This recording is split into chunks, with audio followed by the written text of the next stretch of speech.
रामकृष्ण हरे.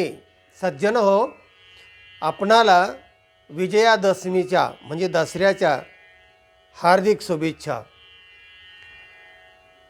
दसरा, दिवाळी, इतर सण आपल्या भारतीय संस्कृतीचं एक वैभव आहे. उत्सव माणसाचा उत्साह निर्माण करतात आणि उत्सव प्रिय हा खलु मनुष्य हा उत्सव प्रिय आहे. त्याला उत्सव आवडतो आणि म्हणून दसरा हा जो सण आहे हा विजयादशमी म्हणून साजरा केला जातो. याचा अर्थ आहे दश हा रा, म्हणजे 10 तोंडाचा जो रावण आहे ना त्याला हरवलं आजच्या दिवशी आणि विजय प्राप्त केला प्रभू रामचंद्राने, तो हा आजचा दिवस. दुसरा संदर्भ आहे दुर्गा मातेने महिषासुराला मारलं, ही महिषासुरमर्दिनी, त्या देवीचा नवरात्र 9 दिवस ते युद्ध चालू होतं, त्याचा हा उत्सव केला जातो. आणि सीमोल्लंघन, पांडव ज्यावेळी 12 वर्ष वनवास आणि 1 वर्ष अज्ञातवास त्या विराटरायाच्या नगरीमध्ये राहिले आणि जेव्हा ते वनवास त्यांचा संपला आणि परत जेव्हा येत होते तेव्हा त्या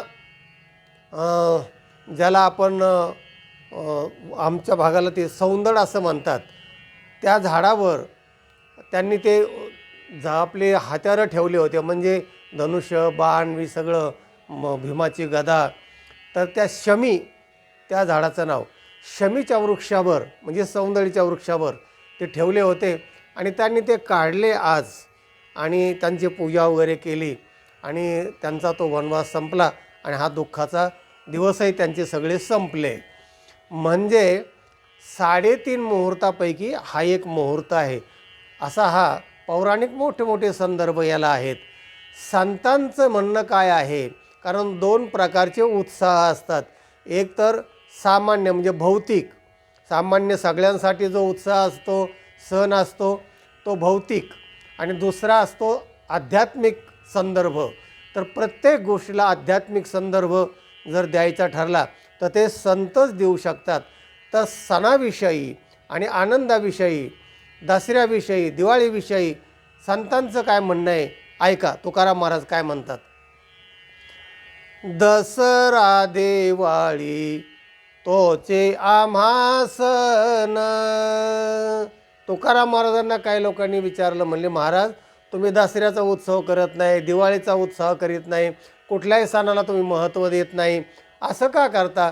भारतीय संस्कृती आहे ती, तेव्हा तुम्हाला करावं असं वाटत नाही का?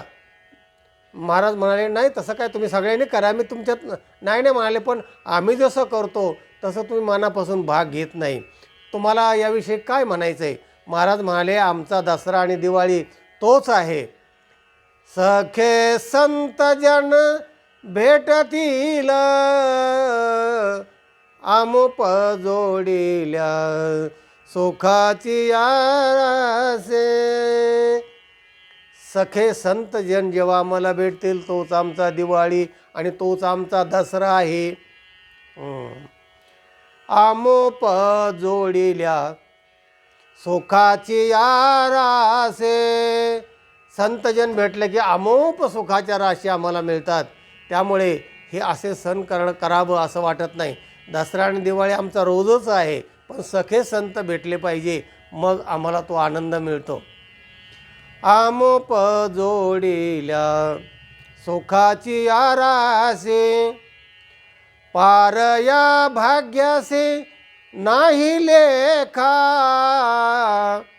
दसरा दिवाळी तोचे आम्हा सण. आणि पार या भाग्यासी नाही लेखा, पारावार राहत नाही आमच्या भाग्याला, आमच्या आनंदाला. सखे आमचे कोण आहेत, संत आहेत, ते मात्र भेटले की आम्हाला हा आनंद होतो. धन्य दिवस आजी झाला सोनियाचा. सोन्याचा दिवस कोणता?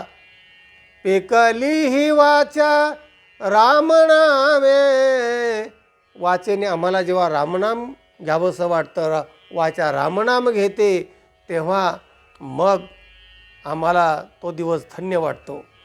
तो का म्हणे काय होऊ उतराई, जेव ठेवू पायी संताची आमुप जोडिल्या सुखाची आरासे. तुका म्हणे काय होऊ तर आई जीव ठेवू पायी संतांच्या सहवासात माणूस असला की सगळे आनंद त्याला मिळतात. मग सणाचे असू देत, आणखीन कुठले भेटीचे आनंद असू देत, इतर काही ज्याला आपण भौतिक आनंद म्हणतो, ते सगळे आनंद संतांच्या भेटीमध्ये मिळतात असं तुकाराम महाराजांचं म्हणणं आहे. आणि म्हणून संत संग देई सदा, संत संगती करा, तुम्हाला सगळे आनंद एकवटून मिळतील असा संतांचा विचार आहे. आणि म्हणून दसरा आणि दिवाळी हा संतांचा सण कसा असतो, त्यांची काय संकल्पना आहे याच्याविषयी ते आपल्या अभंगातून तुकाराम महाराजांनी सांगितलेला आहे.